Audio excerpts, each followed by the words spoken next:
सफ़र कन किस्त नंबर 38। अच्छा चलो फिर ये बताओ मेरी बेगम ने मुझे कितना मिस किया। मुगज़म इसके बालों में उंगलियां चलाता हुआ बोला। मैंने आपको बहुत ज़्यादा मिस किया। अलीज़ा मुगज़म के सीने पर सर रखते हुए बोली। सीरियसली क्या? वाकई में मुगज़म को जैसे यकीन नहीं आया था कि अलीज़ा ने वाकई इसे मिस किया है।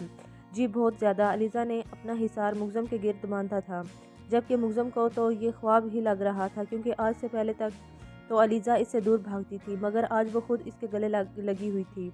क्या तुमने मुझे कबूल कर लिया है? मुगज़म ने अलीज़ा की तरफ देखते हुए पूछा। अब मेरे शौहर हैं, मैं आपको कबूल क्यों नहीं करूँगी? अलीज़ा अपना सर उठाकर मुगज़म के चेहरे की तरफ देखते हुए बोली। तो इसके इजहार पर मुगज़म सरशार सा होता मज़ीद खुद में बेंच गया। आपको पता है मुझे पहले आपसे बहुत डर लगता था। अलीज़ा मुगज़म के सीने पर अपनी शहादत की उंगली फेरते हुए बोली।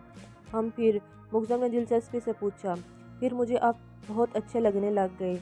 अलीज़ा इसके सीने पर अपनी उंगली से कभी अपना नाम तो कभी मुगज़म का नाम लिखती हुए बोली। फिर? मुगज़म आंखें बंद करता इसकी उंगलियों की हरकत को महसूस करता मुस्कुराकर बोला। और फिर अब आप मुझे बहुत अच्छे लगते हैं। अलीज़ा आखिर में मुस्कुराकर बोली, जबकि मुगज़म का दिल एकदम से धड़का था। कितने साफ लफ्ज़ों में वो इससे अपनी मोहब्बत का इजहार कर गई थी। मुगज़म ने करवट बदली और अलीज़ा का सर अपने बाजू पर रखा। और क्या महसूस करती हो तुम मेरे लिए? शायद। मुगज़म ने अलीज़ा से मुकम्मल इजहार सुनने के मूड में था।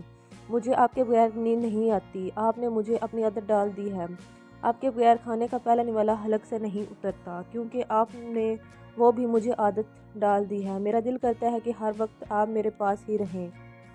मेरा दिल करता है मैं आपको बहुत बहुत ज़्यादा तंग करूं। अलीज़ा ने मुस्कुराते हुए अपने दिल का हाल बयान किया, जबकि मुगज़म तब से खुद पर काबू पाता एकदम बेकाबू हुआ था और अगले ही लम्हे अलीज़ा की सांसें कैद कर चुका था। इसके लम्स में शिद्दत थी, जुनून था, जो आज से पहले अलीज़ा ने नहीं महसूस किया था। अलीज़ा मुगज़म की इस हरकत पर आंखें फैलाए खुद पर झुके मुगज़म को देखने लगी और इसे कंधों से थाम कर पीछे करना चाहा, मगर वो इसके हाथों को कैद करता सर के पास तकिए पर लगा गया था, जबकि अलीज़ा की सारी मज़ाहमत धरी की धरी रह गई थी। काफ़ी देर बाद खुद को सैराब करते मुगज़म पीछे हटा और अलीज़ा की तरफ देखा, जो लंबे लंबे सांस लेती इसके सीने से सर टिका गई थी, जबकि होंठों पर एक खून की नन्ही सी बूंद नमूदार हुई थी।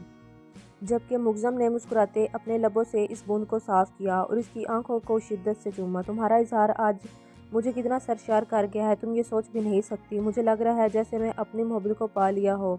मुझे लगता था तुम मुझसे नफ़रत करोगी, मगर तुमने साबित किया कि अल्लाह ने तुम्हारा दिल नफ़रत के लिए बनाया ही नहीं। मैं सारी दुनिया लुटा सकता हूँ तुम्हारे लिए मेरी जान। मुगज़म इसके माथे पर माथा टिकाते हुए बोला। मैं आपसे कभी नफ़रत नहीं कर सकती। आप मेरे शौहर हैं। अलीज़ा हल्की सी आवाज़ में बोलती मुगज़म के सीने में मुँह छुपा गई, जबकि मुगज़म इसकी बात पर खुलकर मुस्कुराया। उसके बालों में उंगलियां चलाने लगा। फिर बातें करते करते अलीज़ा नींद की वादियों में उतर गई। मुगज़म इसकी तरफ देखते मुस्कुराया और शिद्दत से इसका गाल चूमा।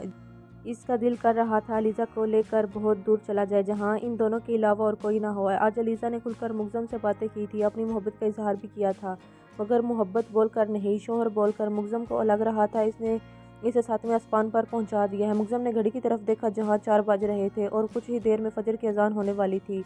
इसका दिल तो नहीं कर रहा था जाने को, मगर मजबूरी थी। सुबह ईद की नमाज के लिए भी जल्दी उठना था और इसे अलीज़ा की नींद की भी बहुत फिक्र थी। इसलिए मुस्कुराता हुआ उठा और अलीज़ा को एक नज़र देखकर इसके माथे पर मोहब्बत भरा बोसा देते जिस रास्ते आया था उस रास्ते से वापस चला गया। अस्सलाम वालेकुम, ईद मुबारक बीजान। जहांज़ेब बीजान का हाथ अकीदत से चूमते हुए बोला। वालेकुम अस्सलाम, तुम्हें भी ईद मुबारक। बीजान मोहब्बत से इसके सर पर हाथ रखते हुए बोली। ईद मुबारक चची जान। जहांज़ेब रज़िया बेगम और समरा बेगम से मिलते हुए बोला। खैर मुबारक बच्चे, खुश रहो। समरा बेगम जहांज़ेब को मोहब्बत खाश नज़रों से देखते हुए बोली। बीजान भाभी की कॉल आई है। जहांज़ेब को अपने पीछे से इफ़रा की आवाज़ सुनाई दी तो इसने पलट कर देखा तो कुछ पल तो वो इसे देखता ही रह गया। इफ़रा वाइट और पिंक फ्रॉक साथ हल्का सा मेकअप किए, बालों को चुटियों में कैद किए बहुत प्यारी लग रही थी। इफ़रा ने नज़र उठाकर जहांज़ेब की तरफ देखा, जो सफ़ेद शलवार कमीज़ पहने अपनी मुकम्मल वजाहत लिए इसे हमेशा की तरह इसके दिल में उतर रहा था। इसे खुद को देखता पाकर इफ़रा ने फ़ौरन नज़रें झुकाई थी, जबकि इसकी ये अदा जहांज़ेब का दिल धड़का गई थी। अस्सलाम वालेकुम, ईद मुबारक बीजान, कैसी हैं आप? अलीज़ा ने एक ही सांस में सब पूछ डाला। वालेकुम अस्सलाम, खैर मुबारक मेरा बच्चा, तुम कैसी हो? बीजान वीडियो कॉल पर अलीज़ा को देखते हुए बोली। अल्हम्दुलिल्लाह बीजान, मैं ठीक हूँ। अलीज़ा मुस्कुराते हुए बोली। और ये क्या, तुम तैयार क्यों नहीं हुई? बीजान अलीज़ा को सादा से हुलिये में देखते हुए बोली। वो बीजान, मैं अभी उठी हूँ, बस होने लगी हूँ तैयार, सोचा सबसे पहले आपसे बात कर लूँ। अलीज़ा ने मुस्कुराते हुए बताया। अच्छा चलो ठीक है, जल्दी से तैयार हो जाओ। ऐसे शादीशुदा लड़कियाँ सादा कपड़े पहनकर नहीं बैठती اور آج تو عید بھی ہے، چلو شاباش بچہ، جلدی جلدی اٹھو اور پیارا سا تیار ہو جاؤ، اور پھر مجھے اپنی تصویریں بھی بھیجنا۔ بی جان علیزہ سے مسکراتے ہوئے بولی۔ اوکے بی جان، اللہ حافظ، خدا حافظ بچہ، بی جان علیزہ سے بولتی فون افرا کی جانب بڑھایا۔ بی جان مجھے چچا جان کے پاس ڈیرے پر پہنچنا ہے، آپ پلیز میرے کپڑے پریس کروا دیں کسی کو بول کر۔ جہان زیب سمرہ بیگم کی طرف دیکھتے ہوئے بولا۔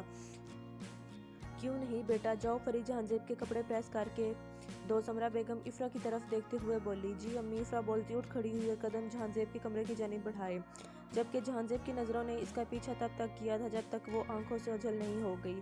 ہائے اللہ، میں کون سے کپڑے نکالوں، مجھے تو یہ بھی نہیں پتا کہ اگر وہ آ گئے تو۔ نہیں ان کے آنے سے پہلے مجھے کپڑے پریس کر کے یہاں سے جانا ہے۔ افرا جہان زیب کی الماری کھولے سامنے کھڑی خود سے ہی باتیں کر رہی تھی، کیونکہ اسے سمجھ نہیں آ رہا تھا کہ وہ اس کے کون سے کپڑے نکالے اور کون سے نہیں، اور کسی بھی حال میں جہان زیب کے کمرے میں آنے سے پہلے اسے یہاں سے نکلنا تھا۔ کیا کروں، کون سے نکالوں؟ افرا کافی کنفیوز سی ہو رہی تھی، مگر اسے کچھ سمجھ نہیں آ رہی تھی۔ شوہر کا ایک ڈریس سلیکٹ نہیں ہوتا تم سے، کتنی نالائق بیوی ہو تم۔ افرا کو اپنے پیچھے سے جہان زیب کی آواز سنائی دی تو اس نے مڑنا چاہا، مگر جہان زیب بالکل اس کے پیچھے کھڑا تھا۔ اگر وہ پیچھے مڑتی تو ضرور جہان زیب سے ٹکرا جاتی، جو کہ وہ افورڈ نہیں کر سکتی تھی۔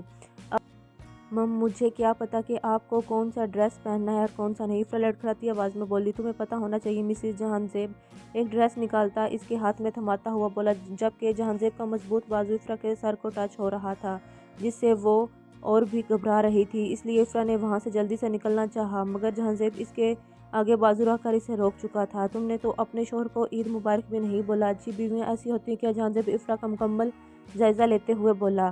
عید مبارک، افرا نے بول کر آگے بڑھنا چاہا، مگر جہان زیب اس کے کمر میں ہاتھ ڈالے اسے ایک ہی جھٹکے سے اپنی طرف کھینچ چکا تھا، جبکہ افرا اپنا توازن برقرار نہ رکھتے سیدھا اس کے سینے سے لگی تھی۔